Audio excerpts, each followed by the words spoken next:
Assalamualaikum warahmatullahi wabarakatuh. Perkenalkan, nama saya Hafizah, Prodi Piaud, dosen pengampu Sutrianingrum, SPSI, MPSI, Psikolog.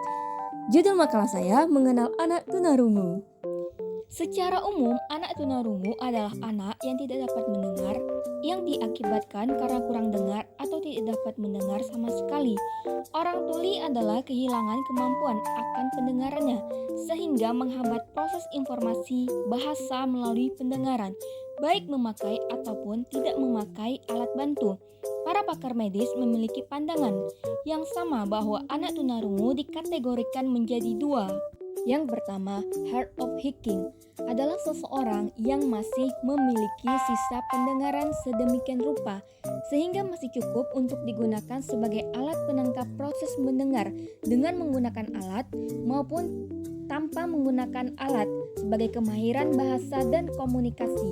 Yang kedua, the deaf adalah seseorang yang tidak memiliki indera dengar sama sekali dengan menggunakan alat maupun tidak menggunakan alat pendengaran sehingga tidak memiliki kemampuan dalam mendengar.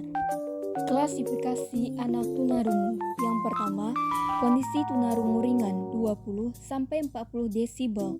Kedua, kondisi tunarungu sedang 50 sampai 76 desibel. Yang ketiga, kondisi tunarungu berat 71 sampai 90 desibel. Terakhir, kondisi tunarungu parah atau ekstrim atau tuli di atas 90 desibel. Karakteristik anak tunarungu. Dari segi fisik, cara berjalannya kaku, pernapasannya pendek dan tidak teratur. Dari segi bahasa, kosakata yang dimiliki tidak banyak, sulit mengartikan kata-kata, tata bahasa atau intonasi kurang jelas. Dari sosial emosional, sering merasa curiga dan berprasangka buruk, sering bersikap agresif. Dari intelektualnya, kemampuan intelektualnya normal, sedangkan perkembangan akademiknya lambat karena keterbatasannya. Ada banyak faktor yang menyebabkan terjadinya ketunarunguan. Yang pertama, keturunan. Kedua, campak Jerman dari ibunya. Yang ketiga, radang selaput otak atau meningitis. Keempat, komplikasi selama kehamilan dan kelainan. Anak yang mengalami kelainan pendengaran akan menanggung konsekuensi yang sangat kompleks, terutama berkaitan dengan masalah kejiwaannya. Pada diri penderita seringkali dihinggapi rasa keguncangan sebagai akibat tidak mampu mengontrol lingkungannya. Banyak anggapan dari orang lain yang memandang rendah orang dengan ketunarunguan dan menganggap kasihan kepada seorang tunarungu. Maka dari itu, banyak para tunarungu yang mengalami depresi, tidak percaya diri ketika bertemu orang. Intervensi anak tunarungu. Yang pertama, bisa menggunakan metode lips reading atau membaca ujaran. Metode ini penekanannya terdapat pada kemampuan anak yang diharuskan bisa menangkap suara atau bunyi, bahkan ungkapan dari seseorang melalui penglihatannya. Dengan kata lain, anak tunarungu harus bisa membaca gerakan bibir lawan bicaranya. Yang kedua, melakukan metode oral. Cara atau metode ini adalah untuk melatih anak tunarungu agar bisa berkomunikasi secara lisan dengan lingkungan atau orang-orang yang bisa mendengar.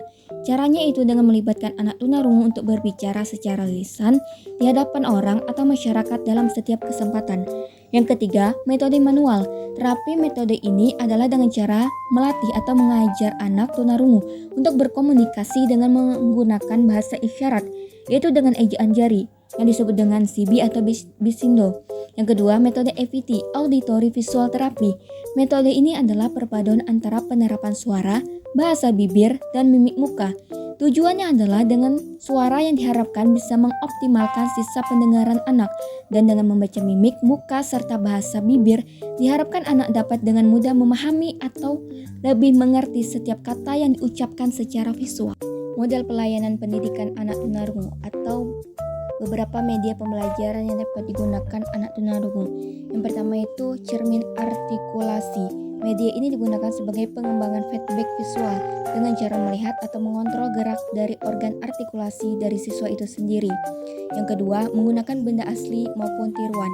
Yang ketiga, menggunakan alat musik seperti gong, suling, drum, piano, dan lain-lain. Yang ketiga, tape recorder yang digunakan untuk mendengarkan rekaman bunyi-bunyi latar belakang, misalnya saja seperti suara deru motor, deru mobil, klakson mobil, atau motor. Yang terakhir itu adalah dengan menggunakan media stimulasi auditori. Bimbingan konseling bagi anak tunarungu.